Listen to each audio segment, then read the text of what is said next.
السلام علیکم. سعدیہ عابد the writer کے آفیشیل یوٹیوب چینل پر خوش آمدید.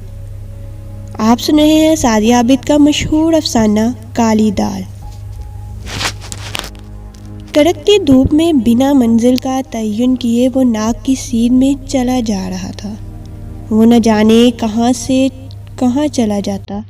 بنا سمت کا تعین کیے چلنے میں یہی دشواری ہوتی ہے کہ لمبی مسافت طے کر لینے کے بعد اور سفر کی صعوبتیں اٹھا لینے کے بعد جان لیوا انکشاف ہوتا ہے کہ وہ اب بھی تہی دست ہی ہے، اور وہ زندگی میں مشکلات اٹھانے کے بعد بھی ٹوٹتا بکھرتا ہارتا آیا تھا.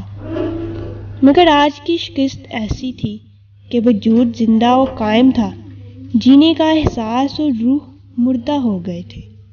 وہ چلتا ہی رہتا لیکن کسی پتھر سے بے طرح ٹکرایا. ذہن و دل منتشر تھے. ہلکی سی ٹھوکر نے اسے منہ کے بل گرا دیا تھا، اور گر تو وہ آج اپنی نظروں سے ہی گیا تھا. یہ اور بات تھی کہ زمین سے گرا شخص اور چیز تو کبھی اٹھ جاتی ہے، نہیں تو اٹھا لی جاتی ہے، لیکن نظر و مقام سے گرے لوگ کبھی بھی نہیں اٹھ پاتے.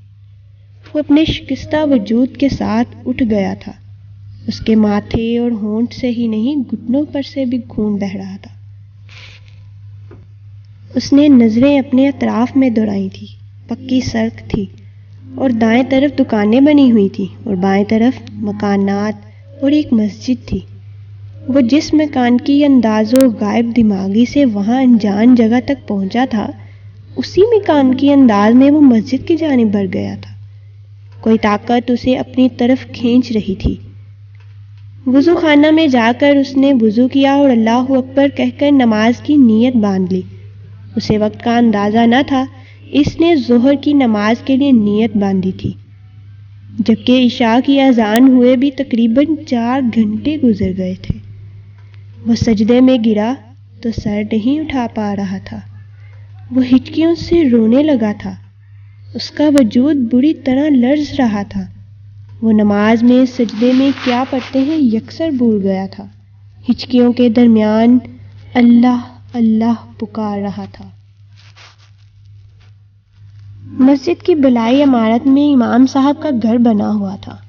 وہ عشاء کی نماز سے فراغت اور نمازیوں کے جانے کے بعد ایک دفعہ ضرور آ کر دیکھتے تھے کہ کوئی نمازی تو مسجد میں نہیں رہ گیا ہے. نمازیوں کے جانے کے بعد وہ داخلی دروازے کو مقفل کر دیتے تھے، اور آج بھی اسی ارادے سے اندرونی دروازے سے مسجد میں داخل ہوئے تھے. اور رونے کی آواز اور اللہ اللہ کی صدائیں وہ فطری طور پر پریشان ہوئے اس تک آئے تھے. کاندھے پر ہاتھ رکھا تھا. کوئی ہلچل نہ پا کر انہوں نے اسے شانوں سے تھام کر سیدھا کرنا چاہا تھا. وہ کچھ ان کی کوشش اور کچھ اپنے بل پر سیدھا ہو گیا تھا. امام صاحب نے اس شخص کو دیکھا تھا جس کی عمر لگ بھگ 26-27 برس کی ہوگی. اس کی سفید رنگت گریا و زاری سے لہو رنگ ہو رہی تھی اور آنکھیں مستقل ساون برسا رہی تھی.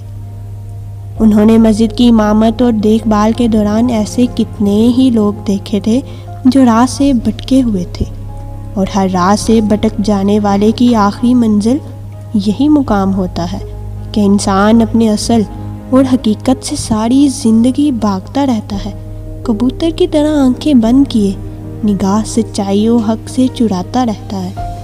مگر جب آنکھ کھلتی ہے تو حقیقت منکشف ہو جاتی ہے، اور وہ اسے دیکھتے ہی سمجھ گئے تھے کہ ایک اور رحمان کا بندہ رحمان کی بندگی کو تیار ہے. وہ مسکرا کر اس کی دلجوئی کرنے لگے تو ٹوٹا بکھرا شخص ہمدردی اور نرمی پا کر تڑپ اٹھا تھا.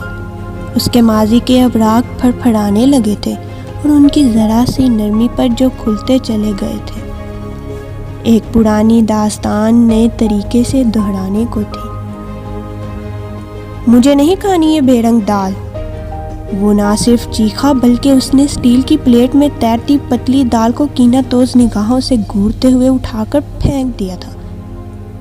آسیہ جو اس کے چیخنے پر باورچی خانے سے نکل کر صحن میں آئی تھی، فرش پر پھیلی دال کو دیکھ کر اس کی آنکھیں حیرت اور دکھ سے پھٹ سی گئی تھی، اور وہ چیل کی طرح بیٹے پر جھپٹی اور اس کی کمر پر بے دریغ مکے برسانے لگی۔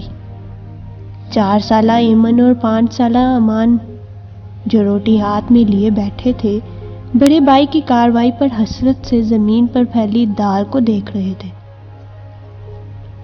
ماں کو بڑے بھائی کو پیٹتے دیکھ کر ڈر گئے کہ جب اس کی پٹائی ہوئی تھی تو وہ بھی ماں کے عتاب کا نشانہ ضرور بنتے تھے۔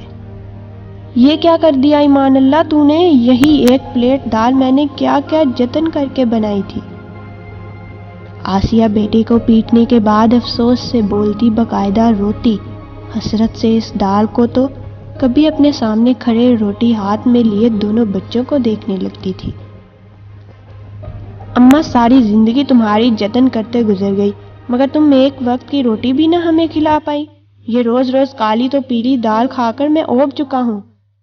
نہ کیا کر تو ان کالی پیلی دالوں کے لیے جتن۔ 11 سالہ ایمان اللہ روتے روتے بولا تھا اور روٹی کی چنگیر کو لات مارتا جانے کو آگے بڑھا تھا۔ کم بخت، رزق کی اتنی بے حرمتی، صرف تیری وجہ سے ہم دانے دانے کو محتاج ہو گئے ہیں۔ آسیہ نے بھاگتے ہوئے بیٹے کی پیٹھ میں دھموکا جڑا تھا۔ رزق کی بے حرمتی؟ ہم تو پیدائشی ہی دانے دانے کو ترسے ہوئے ہیں۔ کب تیرا اللہ ہم پر مہربان ہوا ہے جو ایسے کہہ رہی ہے؟ وہ نفرت سے کہتا گھر سے نکل گیا تھا اور وہ ساکت کھڑی رہ گئی تھی۔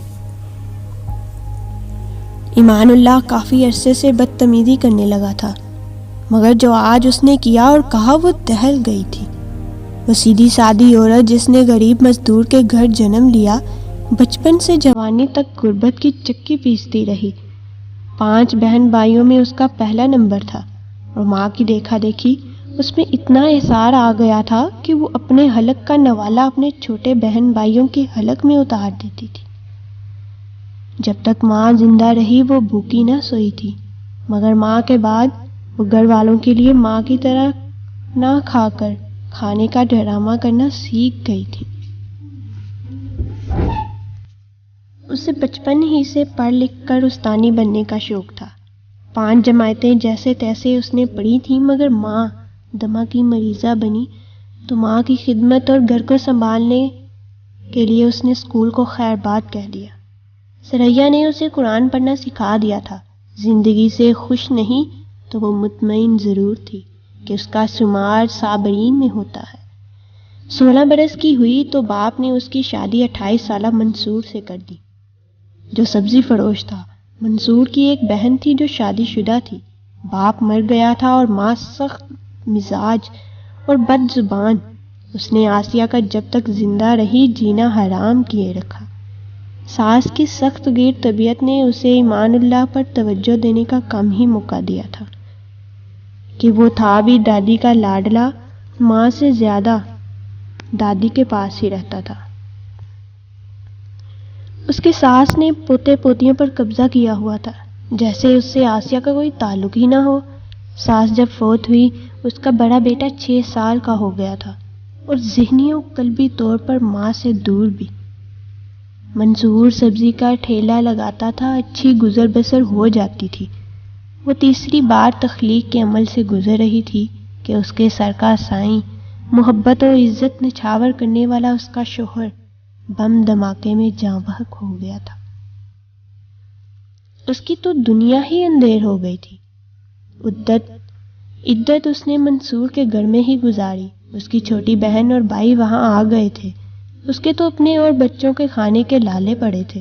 وہ بہن بھائی کو کہاں سے کھلاتی؟ اس کے غریب بوڑھے باپ نے جو پرچون کی دکان چلاتا تھا۔ اس نے بیٹی کی اپنی وسعت سے بڑھ کر مدد کی، گھر سے ہسپتال تک کا خرچہ اٹھایا، مگر وہ کب تک اس کا سہارا بن سکتے تھے؟ اس نے سلائی کڑھائی کے کپڑے سینے شروع کر دیے۔ گھر کے حالات یکدم ہی بدل گئے تھے۔ باپ کے دیے پیسوں اور سلائی سے ملنے والے پیسوں سے گھر کا خرچ چلانا اور ایمان اللہ کی تعلیم جاری رکھنا اس کے لیے بہت مشکل ثابت ہو رہے تھے۔ مگر اس نے تمام تنگی کے باوجود بھی اسے اسکول سے نہ اٹھایا کہ وہ خود پڑھنا چاہتی تھی، پڑھ نہ سکی۔ اب اسے تعلیم کی اہمیت مزید ہونے لگی تھی، اس لیے وہ اپنے بچوں کو پڑھانا چاہتی تھی۔ ایمان اللہ علاقے کے نسبتاً اچھے اسکول میں پڑھتا تھا جہاں فیس مناسب تھی، لیکن وہ فیس دینے کے بعد اتنے پیسے نہیں بچا پاتی تھی کہ گھر میں کچھ اچھا لا کر پکا سکے، اور اب تو باپ بھی نہیں رہا تھا۔ دونوں اپنے گھر و زندگی میں بھائی مصروف تھے۔ اس کے تینوں بچے اسکول جانے لگے تھے۔ سرکاری اسکول اس کے گھر سے بہت دور تھا، اس لیے وہ بچوں کو پرائیویٹ اسکول پڑھانے میں مجبور تھی۔ سلائی سے پورا نہیں ہوتا تھا، وہ گھروں میں کام کرنے لگی تھی۔ محنت کرنے اور پیسہ دانتوں سے کھینچ کھینچ کر خرچنے کے باوجود بھی کھانے کے لالے پڑے ہوئے تھے۔ بچے بڑے ہو رہے تھے، ان کی ضروریات بڑھ رہی تھی۔ ایمان اللہ 11 برس کا ہو گیا تھا، وہ کافی کم گو بچہ تھا، لیکن اس نے گھر میں اتنی قسم پرسی دیکھی تھی کہ وہ ہر غریب کی طرح وقت سے پہلے بڑا ہو گیا تھا، اور اس کے اندر صبر برداشت کی کمی تھی۔ وہ اپنی قسمت سے شاکی رہتا تھا اور اس کا اب اظہار بھی کرنے لگا تھا۔ آسیہ بیٹوں کے تیوروں سے پریشان رہتی تھی۔ آج کے واقعے نے تو اس کے رونگٹے کھڑے کر دیے تھے۔ اس نے دونوں بچوں کو سوکھی روٹی کھلا کر سلا دیا تھا اور ایمان اللہ کا انتظار کرنے لگی تھی، اور اس کا انتظار 16 سالوں پر محیط ہو گیا تھا۔ ایمان اللہ کو بہت ڈھونڈا اس نے، مگر وہ زمانے کی بھیڑ میں کھو گیا تھا۔ اس نے محنت مزدوری کر کے دونوں بچوں کو پڑھایا لکھایا تھا۔ گریجویشن کے بعد اس نے ایمن کی شادی کر دی تھی، اور ایمان اللہ پرائیویٹ ایم اے کے پیپرز کی تیاری کے ساتھ آفس میں کام کر رہا تھا۔ آسیہ نے محنت مزدوری کرنا چھوڑ دی تھی کہ اس کا بیٹا اس قابل ہو گیا تھا کہ وہ زندگی سے آج بھی مطمئن تھی، لیکن خوش نہ تھی کہ اس کا ذہن و دل بٹ گئے تھے۔ اس نے دولخت ہو کر زندگی گزاری تھی، 2 بچوں کو کھلاتے تیسرے کی بھوک کے خیال نے اسے کئی روز بھوکا رکھا تھا۔ روتی تھی، تڑپتی تھی، اٹھتے بیٹھتے یہی دعائیں کرتی تھی کہ کہیں سے اس کا بیٹا واپس آ جائے۔ آپ سن رہے تھے سعدیہ عابد کا مشہور افسانہ کالی دال کی پہلی قسط۔ دوسری قسط تک کے لیے انتظار کریے، اور ہمارے چینل کو سبسکرائب اور ویڈیو کو لائک کرنا مت بھولیے گا۔ اللہ حافظ۔